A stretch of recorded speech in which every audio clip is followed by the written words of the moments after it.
For many years, outside of the CIA's Counterterrorism Center, which we called CTC, there was a sign in the hallway that said, "Today is September 12th." The intent of putting it there was to convey to people working at the agency the urgency of acting swiftly, of acting dramatically, of acting appropriately to make sure that another 9/11 didn't happen. Now, my personal view was the sign was a little off. I would have preferred if it had said, "Today is September 10th," to convey the message that there's still time to act rather than react. Now, the cliche about intelligence is that it's like having a jigsaw puzzle, a 1,000-piece jigsaw puzzle, but you don't have the box top, so you really don't know what the picture is. Well, if it were only that easy, it's more accurately described as having a 1,000,000-piece jigsaw puzzle without the box top and having another 1,000,000 pieces from some other puzzle that look like they should fit, but they really don't. When something happens in the world, something terrible like 9/11, people understandably now know what transpired. In effect, they've got the box top, and they find little pieces, and they hold them up, and they say, "How could you have missed this? It's so obvious." Well, it's not so obvious at the time.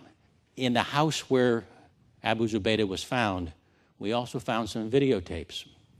The videotapes were of Abu Zubaydah, pre-taped, celebrating a successful second wave of attacks on the United States. Now think about it. Why would a terrorist who's on the run take the time to pre-record celebratory videotapes of a successful second attack if they didn't think there was one pretty close at hand? So can there be any question about why we really wanted to know what was in his head and to find out fairly quickly? KSM was also central to my personal biggest contribution to the war on terror. When he was captured in March of 2003, it was a big deal. It was a big success story, huge intelligence success. It leaked instantly because there was a big shootout and the locals knew that it had happened. And it was reported by the international media that we had captured KSM, the James Bond of Al-Qaeda. So I took that picture of KSM looking disheveled, his hair, with the hair coming out of his dirty T-shirt, and I leaked it to the Associated Press. And that did more to put a proper face on what terrorism was like than all the words I ever could have mustered. Now, you remember earlier I said there are very few things that I'm absolutely certain of, but I was certain on September 12th that none of us would ever forget how we felt. Well, I was wrong. A lot of people have forgotten or did forget how we all felt.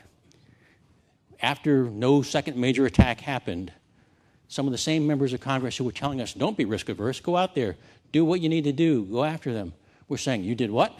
You guys have lost your moral compass." CIA officers are learning that pledges of undying support last only until memories fade or until a new crowd of leaders comes in.